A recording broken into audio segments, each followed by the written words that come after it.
Okay, well, the idea, I guess, came from, I was just with a bunch of actors, maybe like it's 2011, and I just wanted to write something for them, but it was like 20 of us. And then I kind of just never went anywhere with the idea until we had a playwriting class, and then and our teacher, Kate Angé, she was very adamant about like, hey, make your plays realistic so it's enough to be produced. And so my 20 character thing, I was like, okay, well that's not possible maybe. So I shortened it down to 5 characters, and so the idea stayed, and I thought it was the best 5 characters of that play, and that's where that kind of came from. Does anyone have any questions about his writing style? Maybe anything about the script particularly? His preparation? Anything for Dallas? Haley, you usually have questions. I do have to make up a bunch right now. Dallas, because I'm this is for my own personal enjoyment, but can you kind of tell them like how it got from being in a class to now? You got to actually produce the first time. Oh, okay. Well, yeah, we read it in class, and Millie was even the lead then. And then we had a Playworks. It's like a stage reading festival, and then Millie was the lead again. And and now it was like a year and a half later, and then Julie was like, hey, we have this one act festival. Submit it. And I was like, of course. And Millie's the lead again. So and so she's been in every iteration of the play, which I really love. So. I'm a mooch. I did it just because I loved it so much from the first time, like from the first scene. I was like, so I've just been following it around. And I loved you as the lead. So.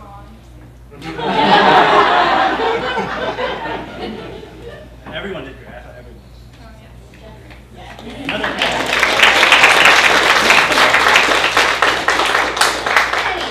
So, are any characters in this play based on people that you actually know? No. That's a common question. People ask like, hey, is this based on your real family? And I'm like, no, not at all.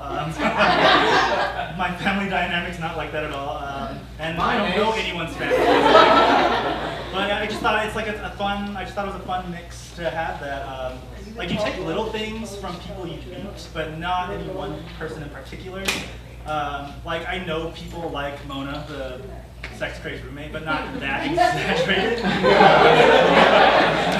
No.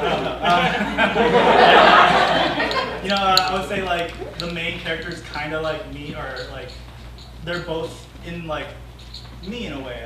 Like Millie and Kevin's like they're. If I was like a girl, I guess I would be like. And I am a guy, so you know. So yeah, it's kind of you kind of put yourself into everything. You like the creepy characters and like the weird characters. You try to find like how do I make this as odd as possible, and you kind of just throw whatever you can into that. So nothing's about it's real. Like it's like 10% my life. The other 90% is just craziness I just thought of.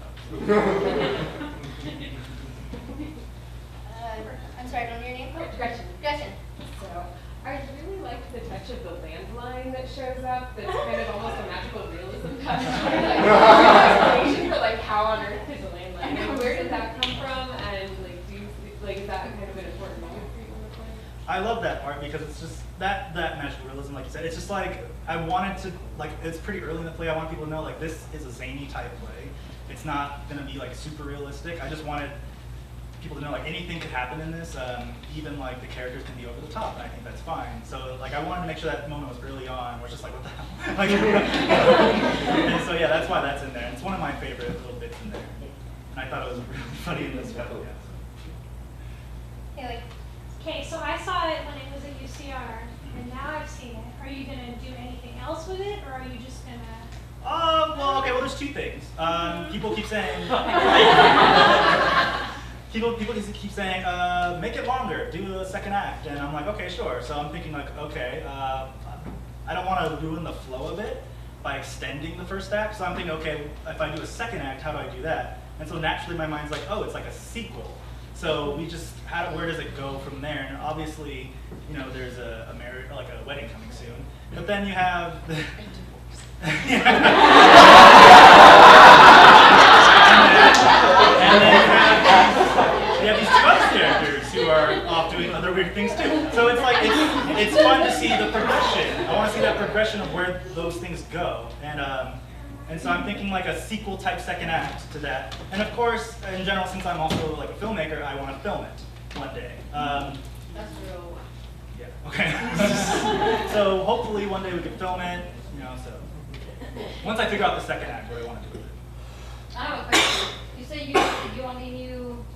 Millie, yes. Yeah, Julie, was in Dallas, that and I class were as all in well. the same class, and it was kind of fun because we went from like each quarter of it like changing just a little bit, and then seeing it from the stage reading, and then putting it up on stage was so much fun to me because it's like the part that you guys can't see from the difference between the way it's written and the way that we get it and get to put it on stage is that there's both like it's so visually simple that it explains everything. It's so he writes so cinematically. And it was just reading it, we were all like cracking up. You can like even just standing around just doing the stage reading when no one moved at all. We just stood and read it and it was hilarious. Just doing it that way was really fun. But getting to put it on stage, the fun part was that now we have all of this like improbability that we get to like stretch and play with the things that he already gave us. That there's so much to each of the characters that like everybody would come into a rehearsal and somebody would do a completely different line reading just because of the way they were either moving or they were getting to the next part of the scene. That it was just like, it was a joy to just do it because you got to see so much more of it like blossom out. Anybody else have any more questions for Dallas or any of the cast members? Well, Julie, how did you end up choosing a particular? We hold auditions. Everybody came to auditions. There was a couple of people that I casted, like Jackie, on a second round of auditions because I didn't see what I wanted. Just something about each one of them when they came to it. Like I've worked with almost everybody on this stage prior in previous shows as directing them, other than Nathan. Nathan's the only one I have not directed prior. Hello. And they all have some kind of innate quirkiness about them. Like I knew Dennis could be creepy. On the opposite side, no one exhibits more sexuality than Jack. And they all have this like given personality. It's just not like not to these extremes in any way. And I knew that I could tap each one of them for that. With the exception, I'd say Nicole, she is not a slut in real life.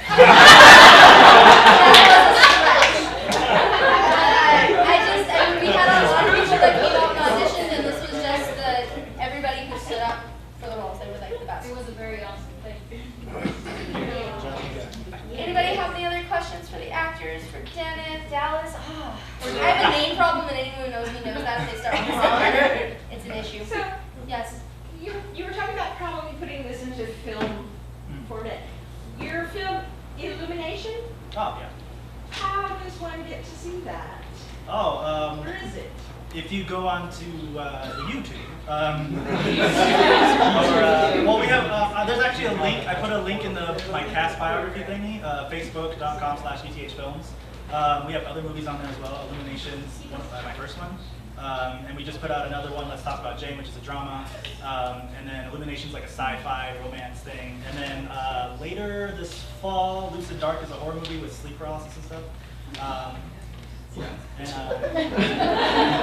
And so yeah, if you look in the bio of my bio, I guess, there'll be like a little website, and then you can go there. You can find all the movies I've done. And, Okay, cool. And you were named Sexiest Man Alive. yeah. 3 times. Julie, could the cast tell us about themselves? Yeah. Let's start with Dennis down there. Apparently I'm creepy. There's an inherent creepiness that she tapped into.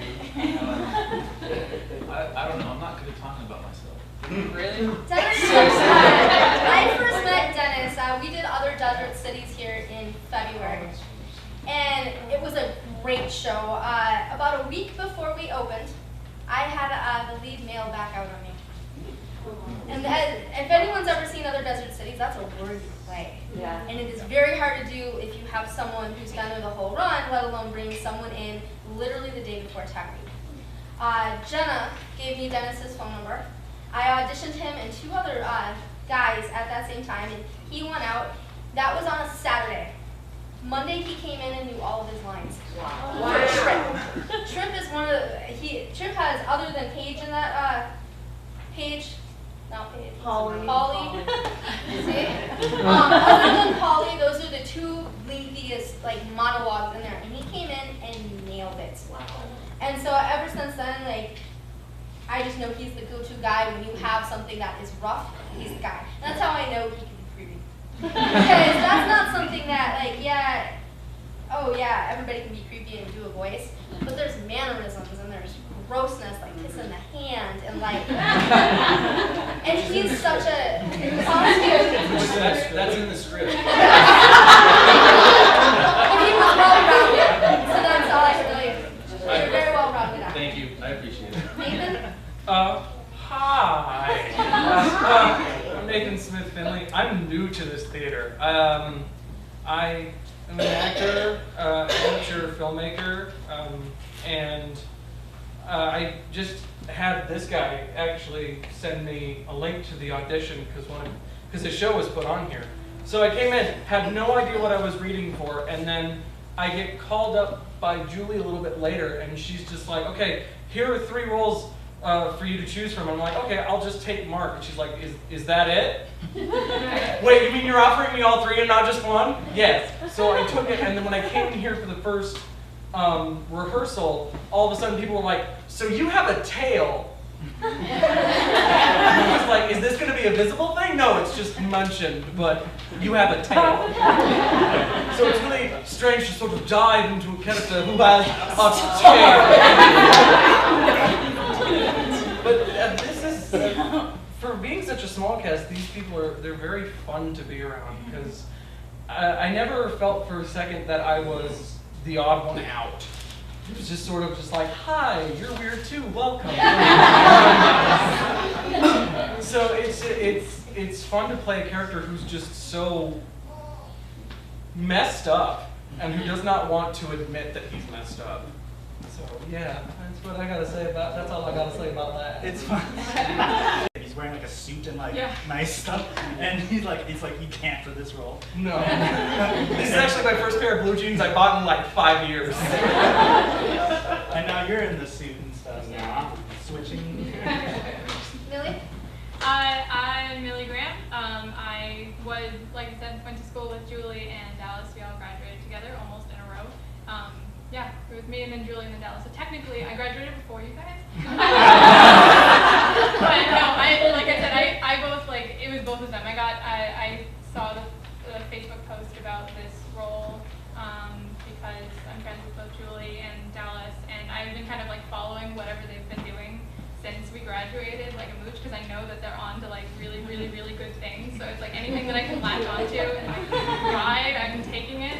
Because yeah, so I worked on, like, right after we graduated, you started filming Lucid Dark, and I went in and because I like Dallas so much and all of his writing and everything, I drove around his hot car at 110 degrees, no air on, the windows closed, just because we're like for an hour, just because we gotta get this shot, I'll do it. So yeah, but Crystal, I was surprised that you almost like didn't write Crystal just because I'm naturally like that, because you see me on way too much coffee, and I decided like this is just me with like 3 cups of coffee. So, Kevin? I've worked with Julie for we worked on a pretty good amount of stuff together. I was in Drinking Habits before this show. And that was actually my first theater performance one.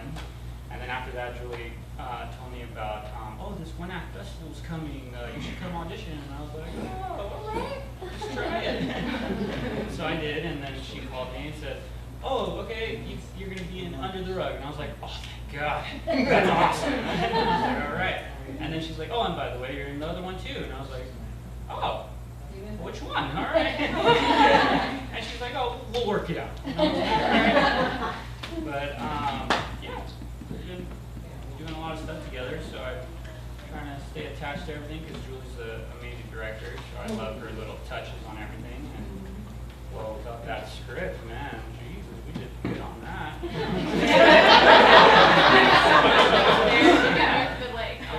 There was so much to work with, like especially with Drew. I was like, oh man, look at him go. Look at he goes everywhere. He does this, he does that. He's doing so much all at once while trying to make But you're this one so happy, funny that I you know? can't get you to that. Don't look at me. that was a hard thing to do in rehearsal, was trying not to break every time. I was like, no, not today. Nicole? So I've worked with Julie before here. I've done all different kinds of media. But I do like working with Julie because she's a very interesting director to work with.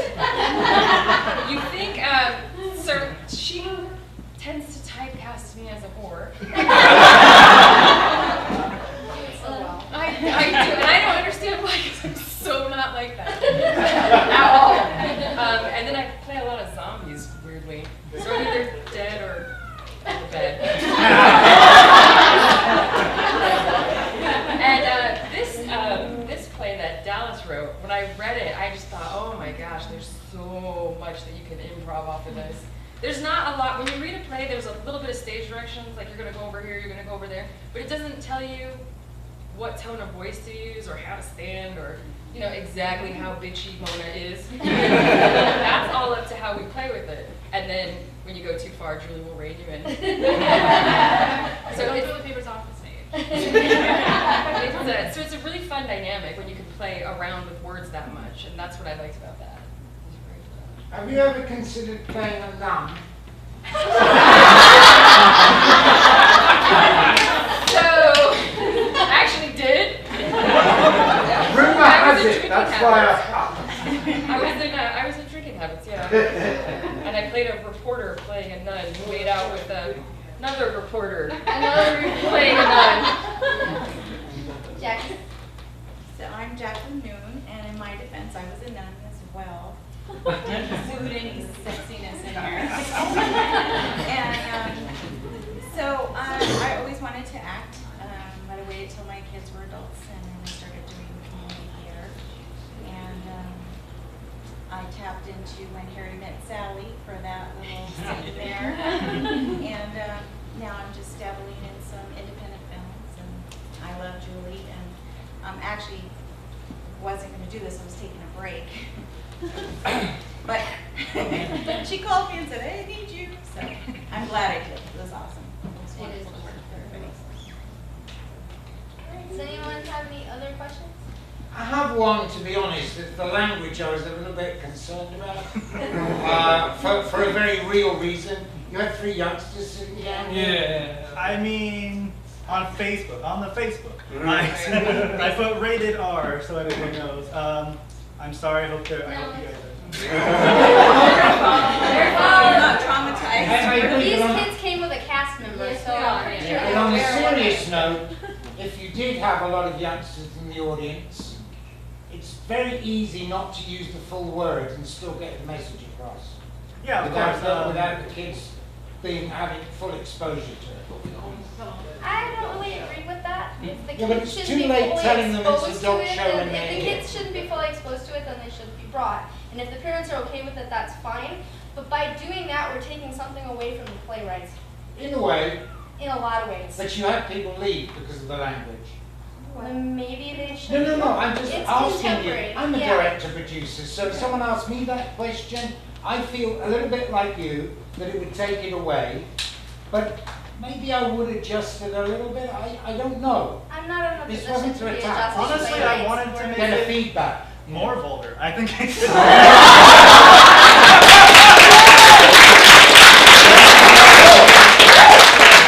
As far as language goes, it's nothing on par to other desert cities. No. It's not anywhere near any of like Barefoot in the Park, anything like that. This is baby steps compared to that. Haley. Well, and I also think that the nature of theater lends itself to more risk-taking anyway than film, because with film you have all the guidelines and all of the, censorship that you have to deal with when you're putting out a real film or working with a real studio.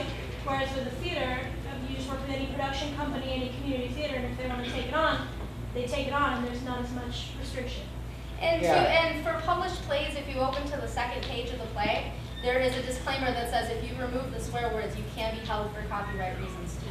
Yeah, I Most believe it's pages have it only right in the middle flap. school, like if you're doing school productions. if You're doing allowed school to do so. productions, Otherwise, you it have can't be to fined. contact. Yeah. Julie, Beverly. I should just say, this is because of the nature of the way this was produced, we didn't put the disclaimer in there, but we always put it in front of our productions when they go out, this is adult fare. So that people are very clear, if they think that their children can take it, they bring them, otherwise they don't. But we always put that there, this is an adult, and there may be strong language. Well, in our defense with the kids, we are aware, we know what's going on, and it's fine. It's up to us to tell them how it is, how it's gonna go, and for them to respect that. Is that right? Any other questions? And like this show has been promoted through all of our Facebooks, and it was thrown out there each time we posted everything for the flyers, everything we're saying. It's great, you know. Great. Well, I'm not asking you to defend it. I asked you for a comment, and I got the answer in a shorter way, which is, no, frankly, that is the play, and that is how it should be. If you start changing the emphasis, what was that lady said, add more, no, one of you said, make it even worse. That's fine, providing you make sure, as was the case, that these youngsters, you know, they know what they're letting themselves in for. That's all. Anybody have any other questions? It's awesome. It was an awesome. It was good.